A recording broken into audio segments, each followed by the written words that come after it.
अभिराम classes के YouTube channel में आपका स्वागत है। आज हम संख्याओं को गुणन करना थर्ड विधि सूत्र निकलम विधि से सोल्व करने जा रहे हैं। इससे पहले अपन ने संख्याओं को गुणन करने की दो विधियां अपन ने सीख ली थी। सबसे पहली विधि थी एकाधिकेन पूर्वेन, दूसरी विधि थी एक न्यून पूर्वेन। आज हम सीखने जा रहे हैं सूत्र निकलम विधि। सूत्र निकलम विधि में अपने को आधार मान का ध्यान रखना होता है। किसका ध्यान रखना होगा? आधार मान कि उसको कितना आधार लेकर के क्वेश्चन को अपने को सोल्व करना है। जैसे मैं एक एग्जांपल लेता हूँ। जैसे मुझे 16 को मल्टीप्लाई करना है 18 से, यानी 16 को 18 से गुणा करना है। यदि मुझे 16 को 18 से गुणा करना है तो 16 को मैं देखता हूँ कैसे लिख सकते हैं। 10 इंटू 1 प्लस 6, 10 इंटू 1 प्लस 6। और 18 को क्या लिख सकते हैं? 10 इंटू 1 प्लस 8। यहाँ दोनों में ही 10 इसका आधार मान है, यानी इसका आधार कितना है यहाँ मैंने साइड में लिख दिया। इसका आधार मान कितना है? 10। यहाँ इन दोनों को गुणा करें तो यहाँ दो कॉलम बनाएंगे, ये फर्स्ट कॉलम ये सेकंड कॉलम। फर्स्ट कॉलम में 16 और यहाँ लिखा 18। 16 जो है इसका कितना ज़्यादा है? आधार मान से 6 ज़्यादा है। ये अपने आधार मान से कितना ज़्यादा है? 8 ज़्यादा है। यहाँ से अपने पास में सबसे पहले इन दोनों को प्लस करें या फिर इन दोनों को कैसे भी सोल्व करें। इसमें इसको प्लस कर लें या फिर इसको इसमें, दोनों से आंसर सेम आएगा। इसमें इसको प्लस करें तो अपने पास में आएगा 16 प्लस 8।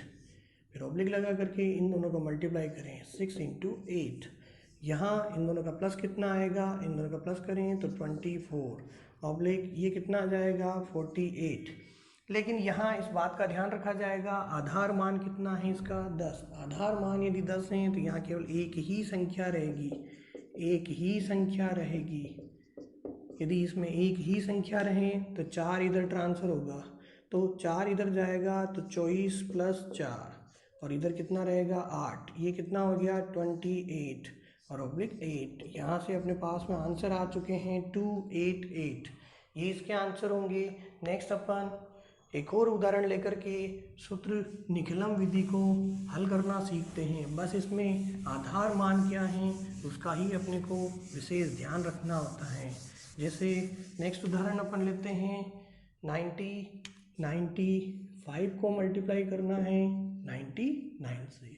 जैसे 95 को क्या लिख सकते हैं? यदि मैं आधार मान 100 ले लेता हूँ तो मैं इसको लिख सकता हूँ 100 इंटू 1 माइनस 5, 95 हो जाएगा। और 99 को क्या लिखा जा सकता है? 100 इंटू 1 माइनस 1। इससे भी 99 बनेगा, यानी दोनों में आधार मान अब के कितना आया है? आधार मान कितना आ गया है अपने पास में? 100। तो इसको इस तरह से दो कॉलम बना लेंगे, फर्स्ट और सेकंड। यहाँ 95 लिखेंगे, यहाँ 99 लिखेंगे। सेकंड कॉलम में क्या लिखा जाएगा? -5 और इसमें -1।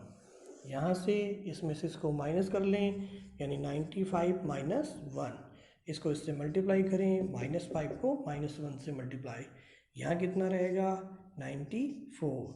और इसको इससे मल्टीप्लाई करेंगे तो कितना आएगा? 5। लेकिन आधार मान कितना था? 100। यानी यहाँ कितनी संख्याएं होनी चाहिए? दो संख्याएं होनी चाहिए, तो एक ज़ीरो और लगा दें, आंसर आ जाएगा 9405। तो यहाँ अपने पास में आंसर आ चुका है 9405। नेक्स्ट अपन एक और उदाहरण लेकर के कर लेते हैं। लेकिन यदि इसी क्वेश्चन को मैं आधार मान चेंज करके करूं तो किस प्रकार करेंगे? अभी आधार मान मैंने कितना लिया? 100, लेकिन इसका आधार 10 भी हो सकता है। तो इसी क्वेश्चन को मैं 10 आधार लेकर के सोल्व करता हूं। जैसे मैं यदि इसका आधार 10 बना दूं तो ये क्वेश्चन कैसे कन्वर्ट होगा? जैसे 95 को अपन लिख सकते हैं 9 इंटू 10 हो गया कितना? 90 प्लस 5। 99 को क्या लिख सकते हैं? 9 इंटू 10 प्लस 9, 90 प्लस 9, 99। तो इसको उसी प्रकार से फर्स्ट और सेकंड दो कॉलम बना लेते हैं। लेकिन यहाँ आधार मान अब कितना है? 10। दोनों का आधार कितना आ चुका है? 10। तो यहाँ पहले कॉलम में 95, दूसरे के अंदर अपन संख्याओं को लिखते हैं तो +5 और यहाँ क्या लिखेंगे? +9। अब इन दोनों में इसमें से इसको प्लस कर लेते हैं, यानी 95 प्लस 9 ऑब्लिक लगा करके ये कितना आएगा? 5 इंटू 9। यहाँ से इसमें इसको प्लस करते हैं, लेकिन आधार मान कितना था, आधार मान 10 है और 10 किससे गुणा हो रहा है, 9 से।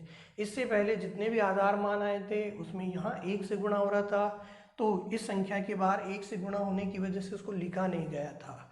अभी आधार मान किससे गुणा हो रहा है, दोनों का 9 से, तो यहाँ किससे गुणा कर लिया जाएगा, 9 से। यहाँ इसको लिखा जाए तो इसमें इसको प्लस करें तो कितना आएगा 104, इसमें इसको मल्टीप्लाई करें तो कितना आएगा 45, यहाँ इसको इससे गुणा करें तो 36, 9 और 45। अब इसका आधार मान कितना है, आधार मान 10 है, तो यहाँ कितनी संख्याएं होनी चाहिए, एक ही संख्या होनी चाहिए, एक ही संख्या होगी। इसको इधर ट्रांसफर करें तो 936 प्लस 4 और उधर क्या रहेगा 5, इसमें इसको प्लस करें 940 और 5, यानी आंसर आ चुका है अपने पास में 9405। पहले भी यही आंसर आया था 9405। तो इस तरह से अपन ने इसी एग्जाम्पल को अपन ने आधार मान चेंज करते हुए सीखा है। नेक्स्ट यदि मैं उदाहरण को आगे बढ़ाऊं और कुछ क्वेश्चंस और कर लें तो अपने को आसानी से यह सूत्र निकलन विधि आसानी से समझ में आ सकती है। जैसे नेक्स्ट उदाहरण लेते हैं, जैसे 90 वाली सीरीज वाले क्वेश्चंस अपन कर लिए हैं। अपन करते हैं 8 इंटू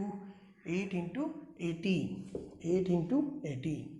जैसे इसको मुझे मल्टीप्लाई करना है, यहाँ 8 को लिखा जा सकता है 10 इंटू 1 माइनस 2, 10 में से 2 जाएगा 8। यदि 18 को लिखें तो 10 इंटू 1 प्लस 8, ये 18 हो जाएगा और ये 8, तो इसको 2 कॉलम बना करके लिख लिया जाए तो अपने पास में पहला है 8, दूसरा है 18। 8 वाले में -2 हैं और 18 वाले में +8 हैं। यहाँ इसमें इसको प्लस कर लिया जाए 8 + 8 और -2 को किससे मल्टीप्लाई करना है +4 से। यहाँ अपने पास में नेक्स्ट स्टेप बनेगी, ये हो गया 16, इसको इससे मल्टीप्लाई कर लिया जाए तो -16, लेकिन इधर नेगेटिव संख्या नहीं होनी चाहिए, तो ये इसको देगा वैल्यूज़। अब यहाँ आधार मान कितना लिया अपने, इस क्वेश्चन का आधार मान कितना लिया है 10, यानी जब भी ये इसको एक संख्या देगा तो वो उधर 10 में कन्वर्ट होगी, क्योंकि आधार कितना है 10। एक देगा तो 10 बनेगा, 10 में से 16 जाएंगे तो भी अपने को -6 बचेगा। ऐसा करते हैं, इसमें से 2 उधर दे देते हैं। यदि इसमें से 2 उधर देंगे तो इधर 2 कम हो जाएंगे, यानी इधर 14 रह जाएगा। 2 उधर जाएगा तो 20 बनेगा, -16, तो 14 और इसमें से इसको माइनस करेंगे तो कितना बचेगा 4, यानी अपने को आधार मान 10, इधर एक संख्या बच रही है, इसका मतलब आंसर आ चुके हैं 144। इसको इससे मल्टीप्लाई करेंगे तो 144 आंसर अपने पास में आएंगे। इस प्रकार हम संख्याओं को सूत्र निकलन विधि से कितनी आसानी से सोल्व कर पाए हैं। तो आज अपन ने जो सूत्र निकलन विधि सोल्व करना सीखा है, उससे हम संख्याओं को बहुत ही आसानी से गुणा कर सकते हैं।